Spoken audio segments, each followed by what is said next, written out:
actually share it. I guess I'm just a home cook that enjoys cooking more than probably anything else I do. This is a chicken and wild rice soup, but you can vary this for turkey and wild rice. That's what I usually do with this. The ingredients that I'm using today are rotisserie chicken, so that's just been chopped up. One whole onion, and then about half a bag, 3/4 of a bag of chopped carrots.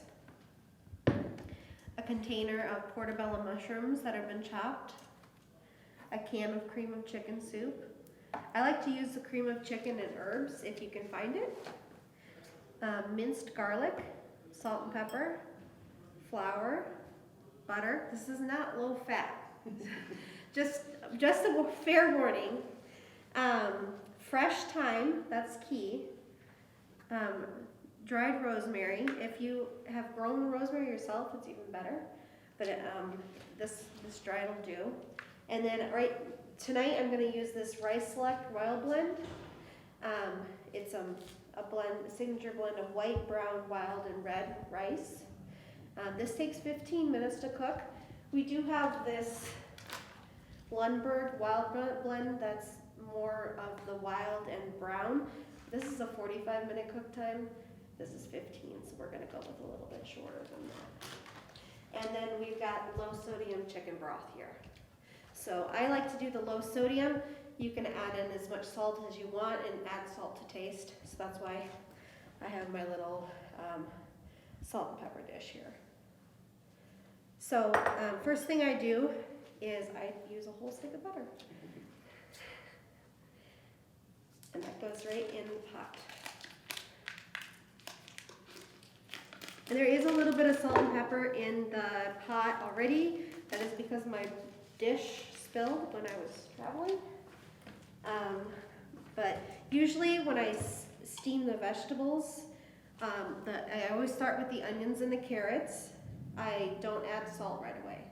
I get them going in the butter first for a little while, and then about 5 to 10 minutes in, then I add some salt to get some of the moisture out. But we're going to kind of expedite that process here. So we're just using a cooktop, and we're going to let this kind of melt down, and we'll get this going.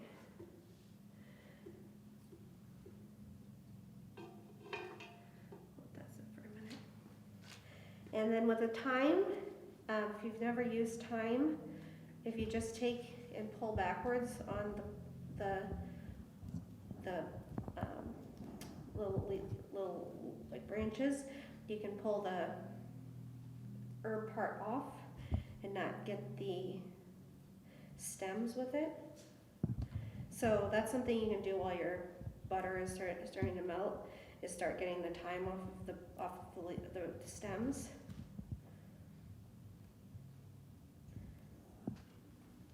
And I use a lot of thyme. You do not have to use this much. I like thyme in my, and usually the fresh is going to have a lot more flavor than the dried. So I'm also a master gardener. So one of the things that I like to suggest to do is have an herb garden. I tried them, they all die. They all die? I just plant herbs in my herb garden, so I've just planted thyme. I have really good luck with thyme, rosemary, and I also had really good luck with what did I grow? It was some sort of mint, and lemon thyme too. Lemon thyme is also very good in this soup. If you can grow lemon thyme, it has a light lemony flavor. And also, when I make this at home, I use thyme to roast the chicken or the turkey, and I like to stuff it underneath the skin, and that adds flavor to it as well. So this is just melting here. You'll have to bear with me a little bit. I'm used to my normal cooktop, so this will probably take a little bit longer than what I'm too.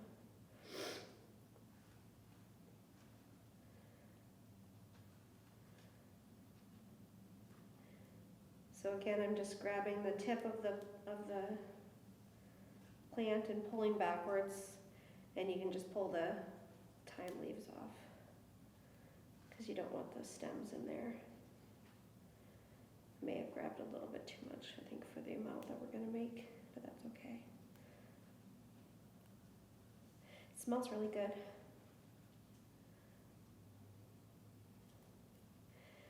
And if you're making this at home with turkey, like we talked about just a little bit ago, if you have your own turkey stock or turkey broth, that's much better to use than the store-bought. I like to make my own turkey stock and turkey broth with bones. If you have a pressure cooker or an Instapot, you can make bone broth very, very easily. Just throw the bones in there with some water and some salt and some seasoning. You can add like some bay leaves or some herbs if you like. And then just set it to bone broth. There's an actual setting on the Instapot. And then you need to strain it really well because the bones will turn soft. But it's very flavorful and nutritious, and then that'll add the flavor that you want into the soup. And it'll have a lot better flavor than if you use like canned stock or broth. Because the stuff you get at the store is just not going to compare to something you make yourself. Do you have a technique for making broth that you like to use? I just cook up the chicken bones, or just turkey bones or whatever. You just cook them up into like a stock pot? Yeah. Do you add any vegetables or anything to it? No. Nope. Well, I usually cook them up for soup, so I eventually add vegetables. Oh, you add vegetables when you make soup. Awesome. Do you can it or do you just use it right away? I use it right away. Yeah. And you can stock and broth. You just follow directions on that. You cannot do that in an Instapot. So I will just put that disclaimer out there. If you're going to make the bone broth or the turkey broth, you can't use that in a canning sense. Okay, so this butter is melted for the most part. So I'm going to add in all of our, and I used 1 whole yellow onion, and like I said, 3/4 of a bag of baby carrots, and I just finely diced that.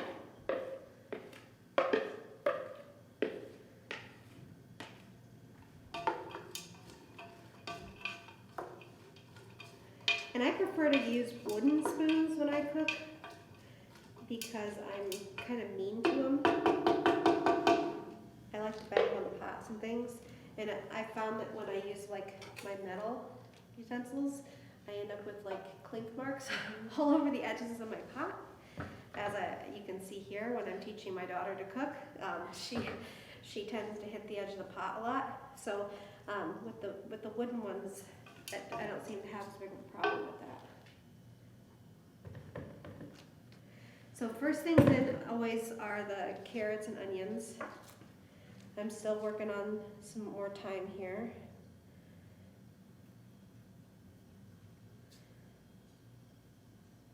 If you can't get fresh thyme, that dried thyme is just fine. Excuse me. And in all the cooking shows, they tell you that you want to cook the vegetables until they're translucent, which is 5 minutes. That's not true. It never is 5 minutes for vegetables to be translucent. I found that to get vegetables truly translucent, it takes about 15 minutes. And that's on pretty high heat, and that's stirring consistently. So that's one of the things that I do is I keep it stirred. Another thing you can add in here if you like it is celery or celery seed. Really, you can add any vegetables that you like. If you don't like mushrooms, you don't have to add mushrooms. This is just kind of one of those soups that you just use what you have. I just always have mushrooms, and much to my daughter's distaste, I always have mushrooms around and carrots and onions, so she's not a mushroom fan. I just tell her it's a noodle and she eats it. All right, so I like to add in the herbs now.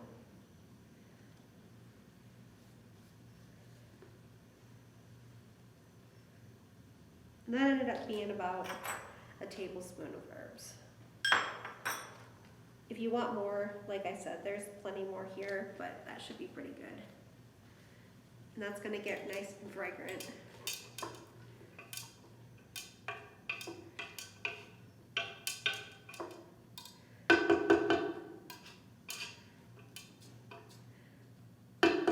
And it really doesn't matter what size pot you use. This is just my normal, this is my big size pot that I have in my set. I wouldn't really use one much smaller than this because we're gonna use quite a bit of the stock in the broth. And at least a cup of the rice. And the reason that I use so much flour, or so much butter for this is because I'm gonna add flour as a thickener. So this is not gonna be a really brothy soup. It's gonna be it's gonna have a little bit more texture and thickness to it. And that's also why we add the cream soup to it.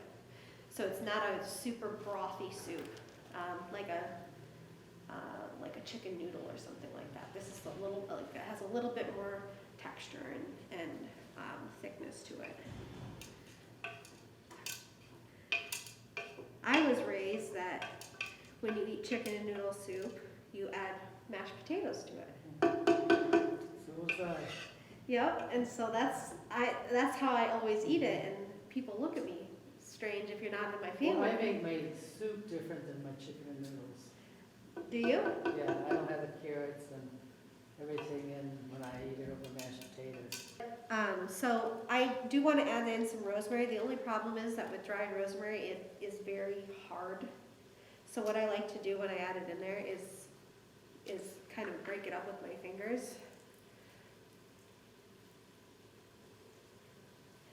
You can try to chop it, but I always end up spitting it all over the place, so.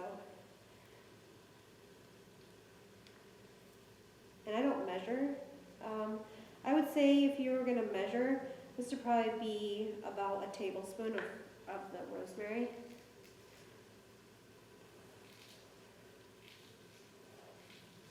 Because rosemary is a lot stronger flavor than thyme. I wish you'd do a cooking thing on spices. Spices? Fresh spices. I use a lot of spices. Garden herbs and like. Yeah.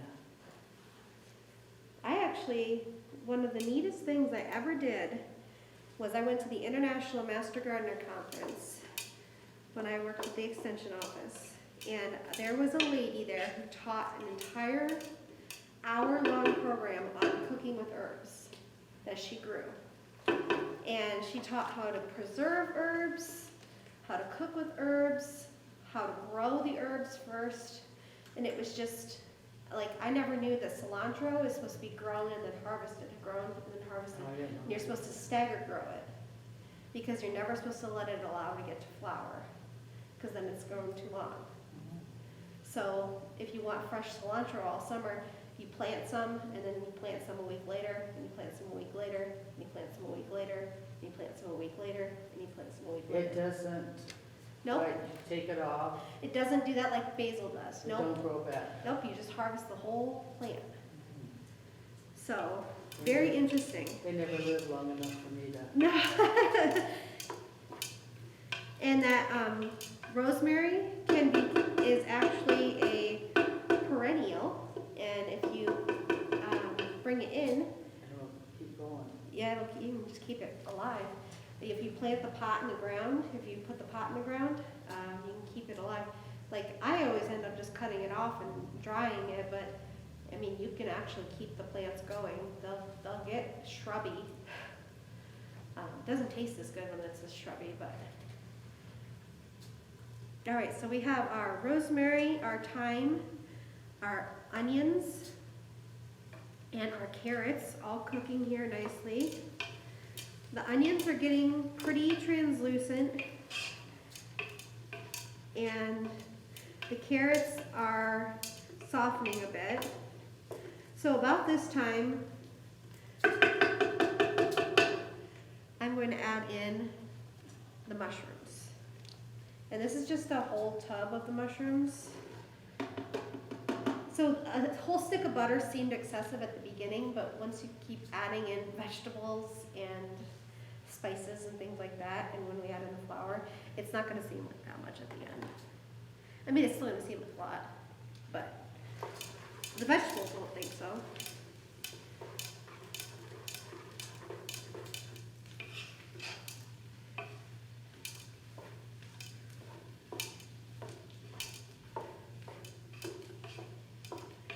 And it's too bad we haven't invented smell-o-vision yet, because I think anybody that was smelling this would be very intrigued.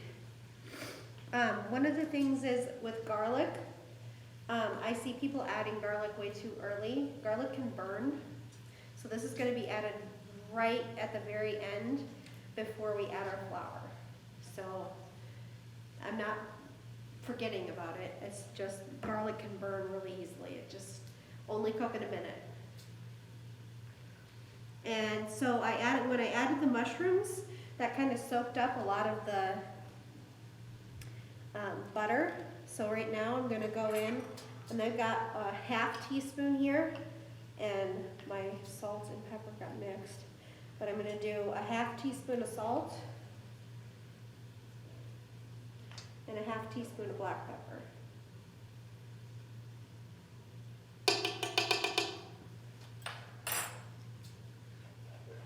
These little boxes are handy too. That's cute.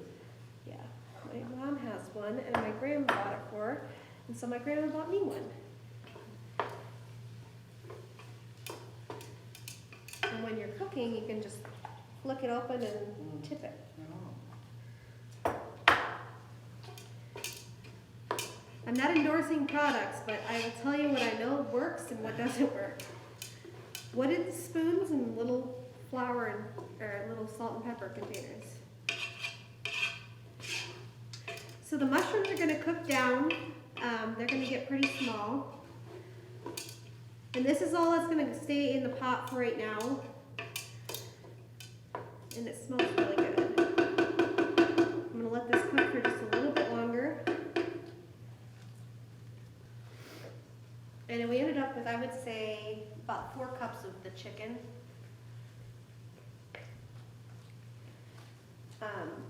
I normally would add more than that, but we got one of the Wonder Roast chickens from Fairway, and that was just the perfect little size, especially if you have leftovers.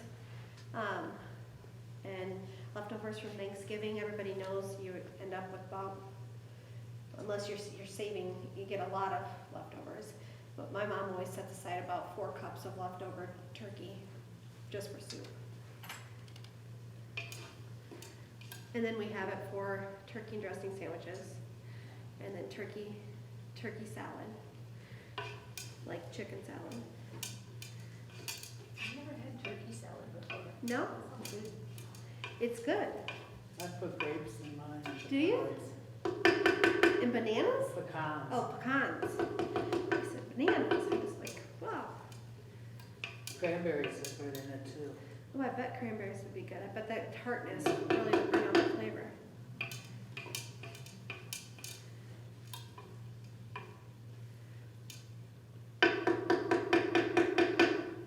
Okay, so this is looking pretty good. Just gonna let it cook just a little bit longer.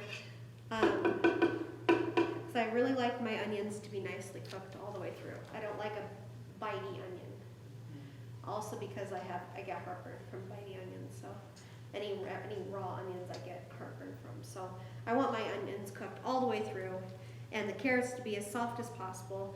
The mushrooms take no time to cook. They're basically cooked already. But the next thing we're gonna add is flour, because we're gonna make a roux. And then we're gonna add some cream soup. Another tip is that I never remember myself, but I did today, is pre-open all of your chicken broth and stock. Because once you make your roux and you have it nice and thick and you have it cooked down, you're gonna wanna add your liquid in pretty quick. And if you don't have these opened up, sometimes it can go too long, you can burn it. As I've made that mistake plenty of times.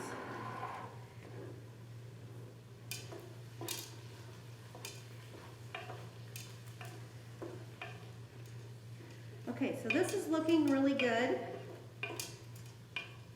We've got just enough. So we've got about an inch of vegetables on the bottom of the pan here, and they're cooking in the butter. And so now I'm going to take my tablespoon, and I'm going to add in about 5 tablespoons of flour. And I'm going to stir it in and see how I'm looking.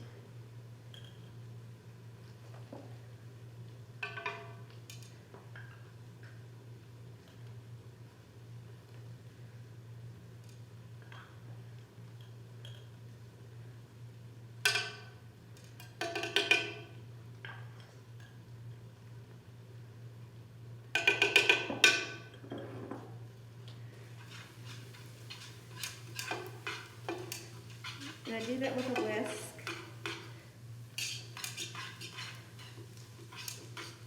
Basically what's happening here is the butter and the flour are making a thickener.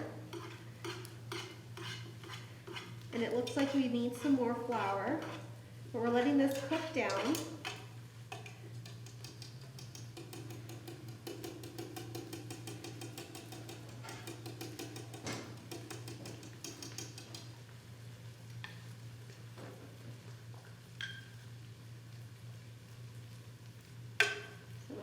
Couple more tablespoons.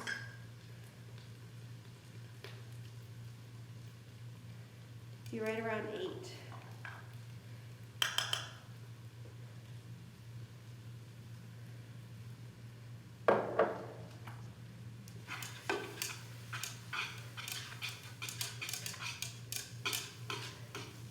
Everything's kind of a big glob in here right now. I'm going to keep cooking this down a little bit to get the flour flavor out of it. Okay, so this is kind of cooked down, and now I'm going to add my cream soup.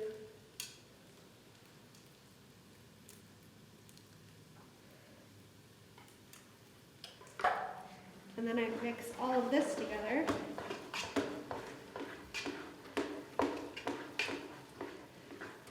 Now it is a big wad in the bottom of the pan.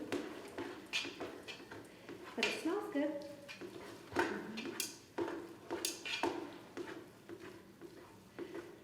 Okay, so this is now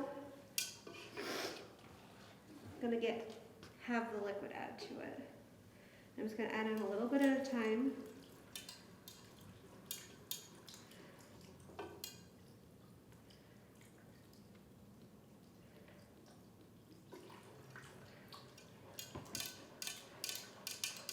And stir. We're trying to get our clumps out and keep it smooth.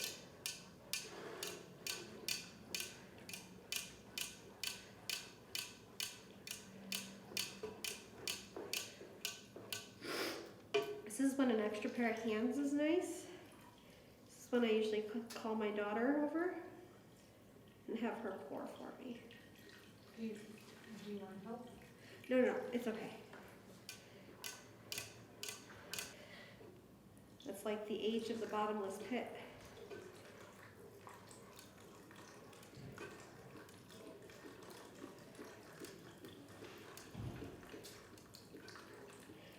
So believe it or not, this is actually thinning out a little bit.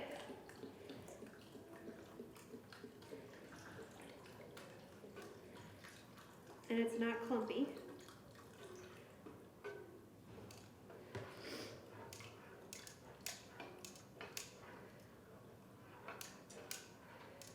So this was a 32-ounce chicken broth. So I usually start with the smaller size of the chicken broth first, just to get that mixed in with the soup and the roux. And then you can go in with your larger. These are 48-ounce. And then I usually just kind of pour these ones in.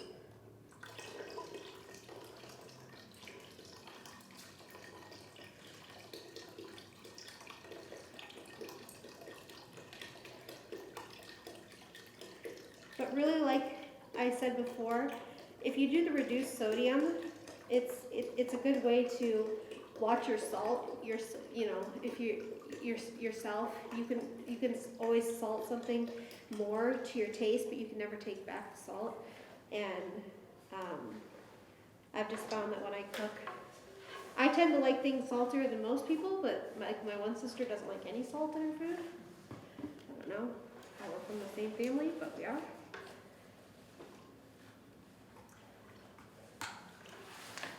Okay, so I added in that second one. Now I'm going to add in the chicken, because I want to get an idea of how thick this is, because we still need to add rice.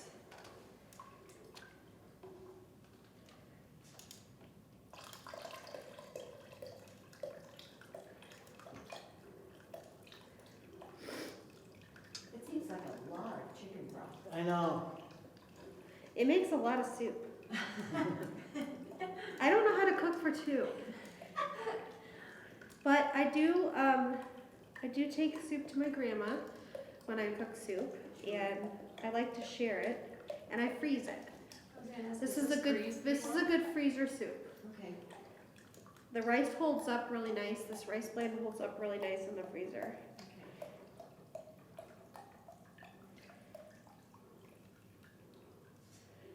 So this is at just under here. This is how I've cooked in this pot a lot because I know exactly how much chicken broth it needs. Okay. Get rid of these. And I don't have a measuring cup for the rice, so I kind of eyeball it. I like to do about 1.5 cups of rice. And I add it in before it's boiling. It says add it in when it's boiling. I like to add it in now because if you add it in when it's boiling, it'll cook and it'll be exactly the 15 minutes. I think this kind of, as it comes up to temperature, you're gonna get kind of some of the thickness because there's starch on the rice. It's gonna add to the thickening of the soup. And like I said, this is a thick soup. So now we just wait for it to come back to a boil and cook. Smells great.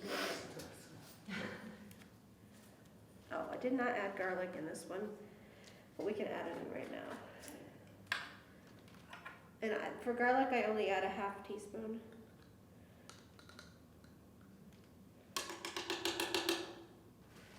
I'm surprised there's garlic in it. I feel like that's not something you normally have in turkey soup, but I love garlic, so. I always add garlic to like everything. Garlic enhances everything. Yeah. So, yeah, I don't think that sounds like something you'd normally do, but yeah, I like it. And usually if I have a bay leaf, I like to add a bay leaf in here too, just to add a depth of flavor. Yeah. But you don't have to. That's why I didn't, because I don't always do it. Depends on if I have one or not.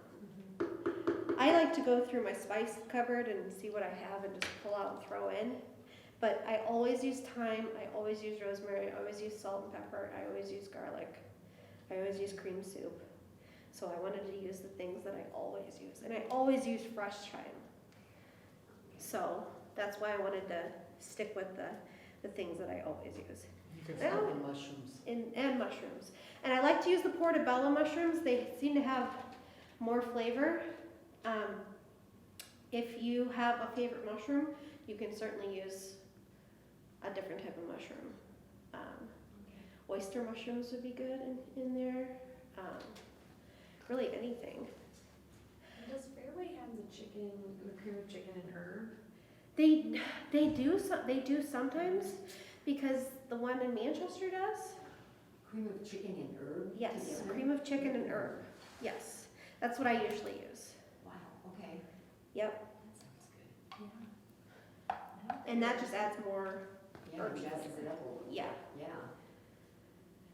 So this is just coming up to a boil on the little. This little cooktop's nice.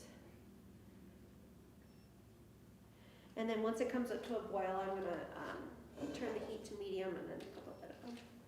And so actually, is this your mom's recipe then? Like, did you learn it from her? How did you get- My mom doesn't use recipes either, so this is like absorption from watching my mother cook a soup, and also just trying, like knowing what I wanted to make, and then just trying.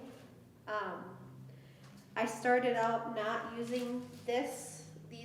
There's actually some rice mixes called Near East that you can get at Fairway. They're just little boxes of rice mix, and they have wild rice mix there with the seasoning packet in it. So if you don't have herbs and you just want to make a quick soup, and you don't want to do all this stuff, you can get one of those boxes of the Near East rice. You get 1 or 2 of those and throw those in there with a seasoning packet, and then you already have all your herbs and seasonings ready to go, and you don't need to worry about.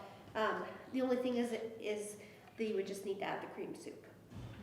But it has the salt, it has the pepper, has the rosemary and things like that. It's super handy to know, like just if you need to, you know, Exactly. Yeah. make it quick for tonight. Yeah, and they're in just a little white box now. They're really reasonably priced. Okay. And even like Uncle Ben's wild rice, Right. it doesn't really matter what brand, but a lot of those will have a seasoning in them, and that seasoning is good in a soup too. But How many boxes would you put in there? Uncle Ben's, I would do 2. The Near East, I might do 3 because they don't have as much in them. Okay. They're only about this big. Okay. They're only about that wide. They're little tiny ones, but they make a nice side for 2 people. And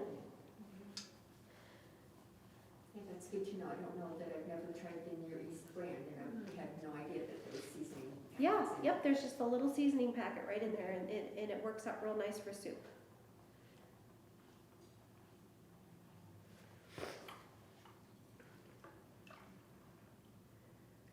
And you can make this gluten-free. I would think that you could do that by adding not adding the flour or adding some other type of starch to thicken it.